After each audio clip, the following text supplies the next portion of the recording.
All right. Okay, we're back connected now, I think.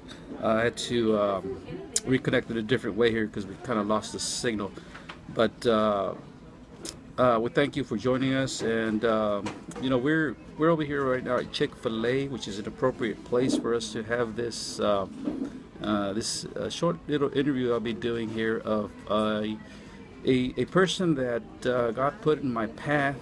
And, you know, I was fortunate enough to be able to know her, and thankfully I was able to know that I was able to be someone who was able to share some things with her that were able to inspire her and encourage her to change the direction of her life.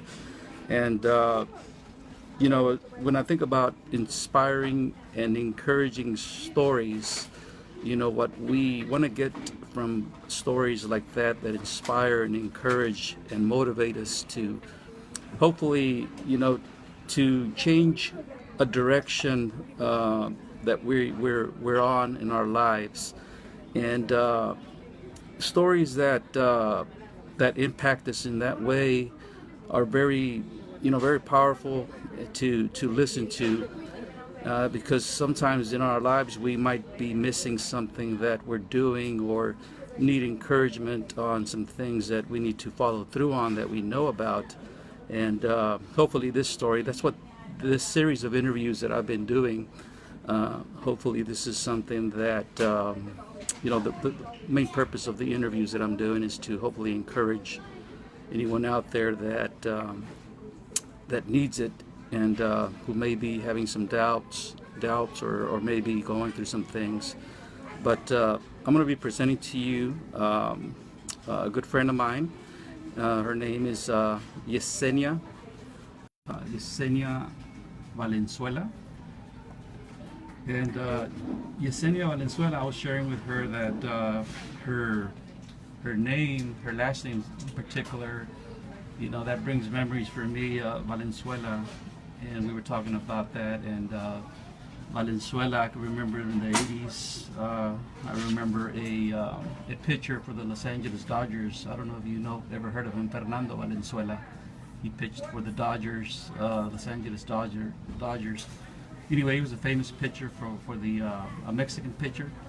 And also we were talking about Richie Valenzuela, and you know about, right? Richie Valens. So this is Yesenia Valenzuela. I want to thank you, Yesenia, for taking me up on my offer to be here and to share your story, right? And because we all have a story to share, and hopefully your story is going to encourage somebody and inspire someone, impact somebody's life today. And Yesenia, first of all, we want to know, Yesenia, where were you born, Yesenia? Here in Fort Worth, Texas. Here in Fort Worth? Yes, sir. And Yesenia, how many brothers and sisters do you have, Yesenia? I am the oldest of 5. I have 3 brothers and 1 sister. And what was your life growing up in a family like that? Due to having parents that are very young, my mom had me when she was 17. She came here from Mexico, so did my dad. It wasn't the greatest life, but I wasn't missing food on the table. I wasn't ever neglected by my mom, which I'm very thankful for. It was hard to have being in a household with very close age siblings, and being the oldest. I guess I needed a lot more attention, but it's okay.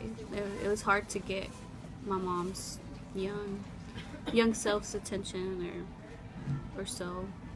We're only my brothers and I are only a couple of years apart, so we're kind of fighting for her all the time. So you being the oldest, you were the ones that was taking care of your siblings most of the time? Yes and no. Mainly, I grew up with a lot of with my brothers first. The age gap between me and my sister is about 13 years. So that it was hard being a girl, I guess, the only girl around your brothers, because there's certain things they don't want to do. Right.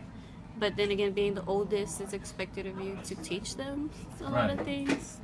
Like, you don't even know what you're supposed to do with the Okay. boys yourself. So what schools did you go to here in Fort Worth? Um, Elementary school, I went to Rufino Mendoza. I went to JP Elder for middle school, and I went to Northside High School. I graduated there in 2014, and hopefully going back to school, hopefully studying barber school or cosmetology, maybe get into some real estate. But that's it.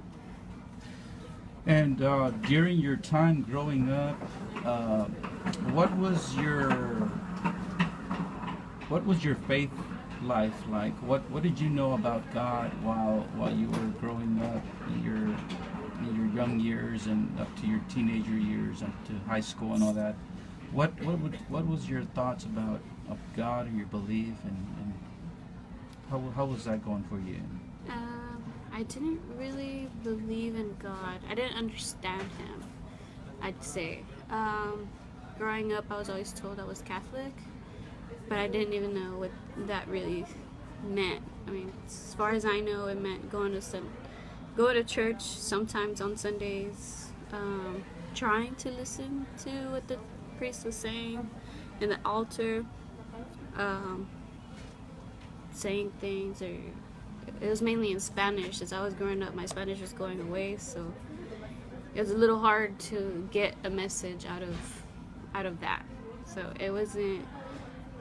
I felt like I couldn't understand it, therefore You didn't really connect with God. Yes. It wasn't connecting with you, and it wasn't kind of like you didn't have any kind of relationship with God because you Right. didn't know God. Right. So because you didn't understand what. I knew that God was always with me. I just didn't know. There was no relationship between me and God. I just knew He was powerful and we should fear Him. He's the most powerful man ever. But as far as understanding what He can do, how He can do things, and paying attention to the things that you're going through instead of just how my mindset was. Like, things weren't great growing up. I mean, I was kind of abusive sometimes, being a young age. You kind of limit yourself on how far you can grow it. That's what I took from it. Mm-hmm. And it wasn't easy growing up.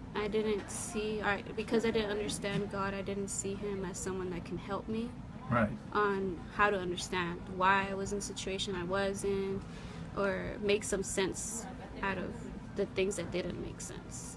Right. So I didn't really believe much about what they would say about Him. I just knew He was around everywhere. Right.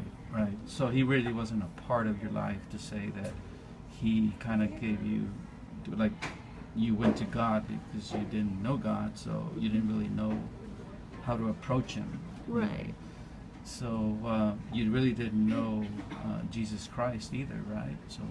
Right. As far as I knew, the way my life was going, I was on God's bad side because my life wasn't going the way I thought God would want it to go, or because He's such a powerful man. I guess I was trying to make sense out of it, and my life wasn't easy or how everybody wants it to be. I just thought, like, well, then God hates me. Like, I'm not gonna believe in that. I don't think I can believe in something I don't understand. Right. I think we share that too. As I was growing up, I was also growing up in a household that basically just had the main religion of, I guess it was Catholic. At least that's what I was told. So every time I went somewhere and filled out applications or something, that I remember those applications said, what denomination are you? And I would put there Catholic because I guess that's what I claimed. That's what I was told at the house. But just like you, I didn't really understand anything. I never really knew who he was. So growing up myself, I grew up through some hard trials and a difficult childhood, and to my teenage years, and it's the same thing with me. I just kind of didn't even approach God because I didn't know God. I didn't understand how to do it anyway. But so today, how did you come to know God? How was He revealed to you, and in what manner? How did that happen? I was going through a very dark path. I did not see any hope and a light ever shining or to guide me, or that I needed guidance. I was dating a guy, and after a long night of just partying and going crazy, his dad invited me to church, and something inside me just said, okay, yeah, we'll go. And I didn't feel like I was saying yeah just to say yeah. I actually meant it. I felt like there was a spark somewhere in there. Like I need to go. Like not like okay, yeah, now I need to go. It's more like I will go. Why not? Why not go? And my first time attending there was life-changing. It was not just a small spark or like a light at the end of a very, very long tunnel. It was bright, like lightning. Like it lit up exactly where I was at, to where I can identify that I wasn't anywhere I wanted to be or should be. It showed me how lost I was. It felt like the first service I went to, which was at Fellowship Church, was just me and Ed Young. Like that message was just for me, and I didn't think that was ever possible. I didn't think out of all the things I expected, that was not one like that. I did not know what to expect. But that was the life change that I needed. I don't know how else to explain it. I feel like somebody had their hand on my shoulders the whole time, letting me know like I wasn't alone. Like I wasn't the only person feeling this. Like you're just floating in space because you don't know where you stand. You don't know where you're at. You don't know that you don't know, pretty much. You don't know that you're meant to you're not just something like a speck of dust that nobody sees, or that you're the only one going through it.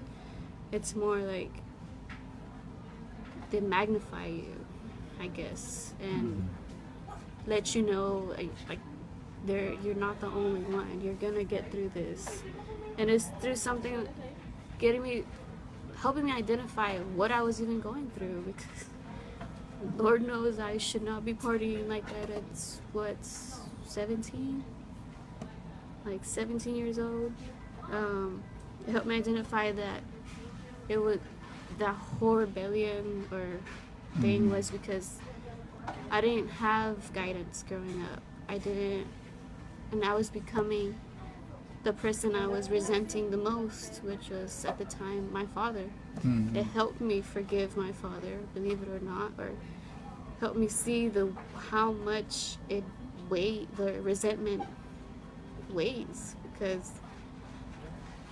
once identifying that and feeling like, knowing that you are turning exactly into what you're mad at, it's kind of scary.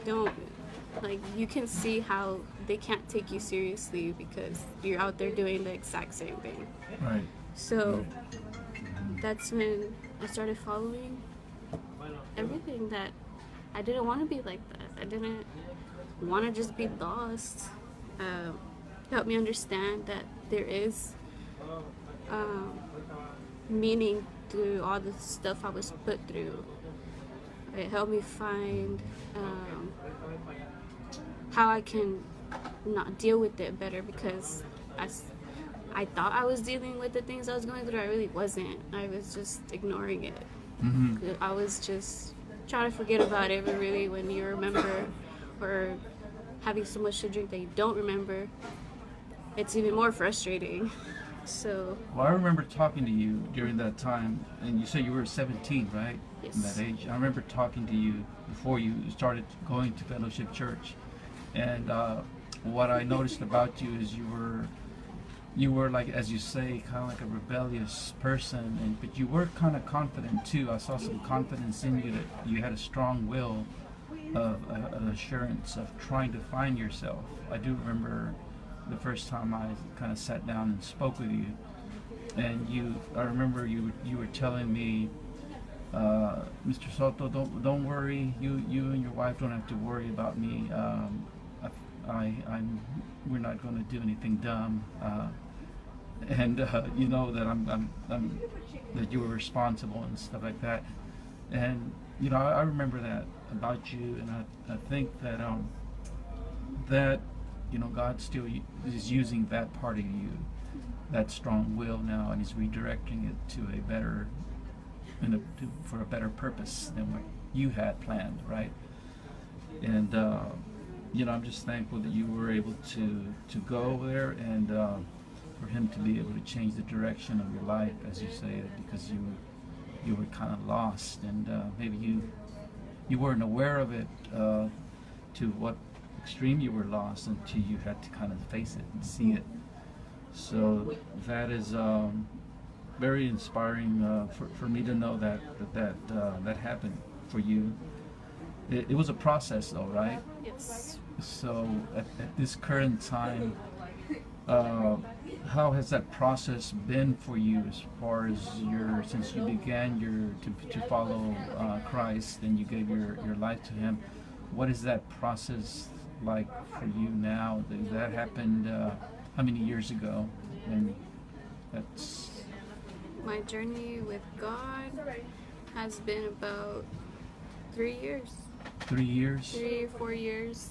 And it's not easy at all. It's more of something you have to stay committed to, because the devil's around 24/7. He lives here on earth, so there's temptation that comes around, and sometimes you get discouraged when you do fall into temptation, and you just feel like, I just ruined all the years I've been following God, or trying to follow God. But God is the Father of the fatherless, and every time you just have to reconnect, keep reconnecting. It's not something you just mess up forever.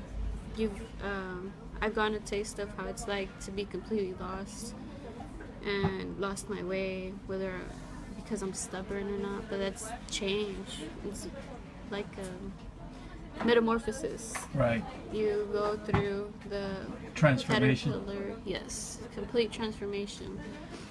You go through the caterpillar stage, and sooner or later you're gonna have to be done being miserable, and you want to fly and expand your limits, not just be limited to the ground. You don't just go from, of course, you don't just go from being a caterpillar to being a butterfly in a blink of an eye. Mm-hmm. You have to create your cocoon and release. Well, because I hear the scientists say that it's painful. It's painful when for like the caterpillar, as it's going through the process of transforming the metamorphosis to a butterfly, that there's some pain involved. Yes. So that is the same for a Christian's faith walk. Mm-hmm. It can be painful, but in the end, we know we are winners. And it's just, the pain is just part of the process. Yes. And that's good that you understand that at such a young age. And so how has that affected you now, as far as what your goals and ambitions are? How has God kind of redirected you from what you first were kind of how you were setting your plans and goals when you were going to school, and you were struggling, then how are you what are your goals now and your ambitions? What do you see God pointing you to now, as far as for your young life? I'd say it's helped me a lot. Definitely have a decision every day whether to keep your ashes, trading your ashes for beauty, because every day my motivation is to raise the child I'm carrying to be the complete opposite of that I was, but obviously we all have a plan. But hopefully show her the side of me that is matured. It's a her. Yeah. Great. That's good. Yes. My mom tells me she's gonna give me the same thing I gave her, and I'm learning a lot through this process too. Like, Mm-hmm. it's scary, Yes. but just being a great mom, motivational wise, I want to just protect her, and it's helped me see the mother side of things from growing up. I don't know what I was thinking, Mm-hmm. but it is kind of scary. But I know children, and I always wanted to be a mother. I'm not saying she wasn't planned, because she was, and she came a lot sooner than we expected, but that just means I'm growing faster. I have the opportunity to grow more, to experience more, let myself literally feel everything. Mhm. And it's exciting as much as it is, I say, scary, but it's more exciting than scary, just because that is my motivation. I didn't think I'd be here saying that she was, or that she is, but it's the excitement of teaching somebody, or like what you've learned. Right. It's an amazing feeling. So as far as that, it's just be doing everything possible. I would move heaven and earth for that. So motherhood, that Yes. is what you're going to be looking forward to now, and now you have the tools, since you have now the strong faith that you do have in God now. So that's going to be something you're looking forward to passing on to your child, and like I said again, that I'm so thankful that I've kept track of you since the last 3-4 years, and always wanted just to see how you were doing and make sure you hadn't fallen out of faith, and try to encourage you to always stay in it. And I'm glad you've done that. And to me, that's very important to for us to encourage one another. And I see how you've told me you've encouraged your brothers and sisters, have gone to church as well there, and some of them have been baptized, right? Yes. And so they're kind of following along with. All it took was one invite, right? Yes. So I invited you, but it took multiple invites because somebody invited me. Yes. So, and somebody invited them, and that's just the way it is, right? It's not one thing we do. It's kind of like the one thing maybe that many of us do, and we always have to be always conscious of that we may not know who we're blessing, or if they ever follow up with what we tell them and the advice you give to persons, but only God knows sometimes, but sometimes we do know. And I've been thankful to know that you followed up and you've kept up with your faith, and you're growing, and that serves as a encouragement for me. And I want to ask you, what advice do you give to young women and men as they go off on their own, like when you were 17 or 16, they find themselves in that position where you found yourself at, where you were like in a struggling, you know, in a family where there was little family guidance, and you really didn't have guidance as far as what direction to take in your life. What advice do you give anyone out there that's in that situation, or even somebody who's not a young person, maybe somebody who's just kind of never really committed to anything, as far as, you know, never even found the courage or the will, and are kind of not happy with their life as it is right now? What advice do you give persons like that who are just kind of wandering still? My advice is to not be scared to give everything a chance. Because I thought I was happy. There is fake happiness. There's happiness that lasts for just a little bit of time and then goes away. Giving church a try, or giving it a chance, really, it depends how committed you are, how much you really want to be happy. Because in order to want to be happy, fully happy, you have to let yourself just dive into happiness. If that's really your goal, if you feel like you're just like I said earlier, half empty, half filled glass, it's not. Like, everything on this earth is never gonna be enough. Right. It's never gonna. It may feel like it. For Not enough money or yeah, people you can't substance, satisfy, yeah, and no material drug. things. Mhm. That is so Everything. You have to go through the source. My Who is the source, source? God and Jesus. There you go. Jesus is the way to the source. But if you're really serious about being happy, try, go in there, go in with an open mind. And if you don't feel like you got it the first time, like I did, because there's not a lot of people that do. There's some people that try once and then just give up and like, nah, it just wasn't for me, and then go back to doing the same things they were doing, and it's still not enough. It's more of how deep you want your happiness to reach, I How guess. bad you want it. How Yes. deep. Yeah, very well put. Very well So- put. And that what I heard also, because I've been going to another church as well, aside from Fellowship Church. It's called Roca Viva, this past Sunday. And part of the message was, we all have a choice to be happy. It's a choice. Being happy is a choice. Yes. The And biggest It's a Obs- choice. yeah, the biggest obstacle you face, and the quicker you are to accept it, is yourself. Like, the fight with yourself it's gonna be an everyday thing, but you have to look at yourself, really, really, really look at yourself in the mirror, and who are you really committed to being? Like, being somebody new, shedding your skin, as you say,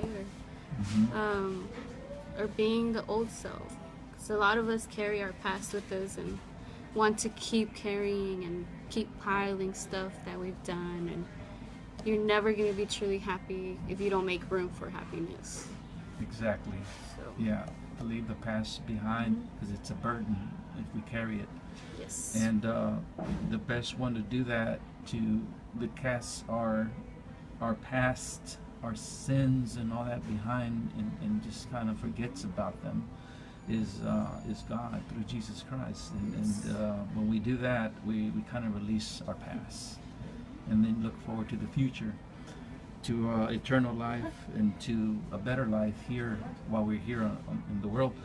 So, Yesenia, I want to thank you for this time of sharing, and I just want to say that stories like this are very encouraging to listen to share, because it's very important to know that many out there are maybe just one story away from making a decision that will redirect their life. And I'm so thankful for God having put you in my path, and I'm so thankful that you are a sister in Christ, and at such a young life. Man, you have you have a lot that God's going to be doing for you in your life, and your child, and your husband, the father of your child. I'm looking forward to meeting him and wanting to give him some encouragement, and maybe hopefully he'll share his story as well. And I'm gonna be signing off now, and I want to thank everyone who's watching. And again, this is just a story that hopefully it helps anyone out there that watches it and can see that of this young person's life, of how their life was redirected and changed in a very powerful way. And it was only possible because they made a decision of faith, and they made a decision to follow Christ, and he was the difference maker in their young lives. So if you're on the fence about whether to do that or haven't done that, and you're thinking about doing it, this story and many other stories of faith should be enough to show you that God can work in anyone's life, and God is real. Okay. All right. Well, thank you for watching, and hopefully be looking forward to more stories of encouraging stories that we'll be sharing with you guys.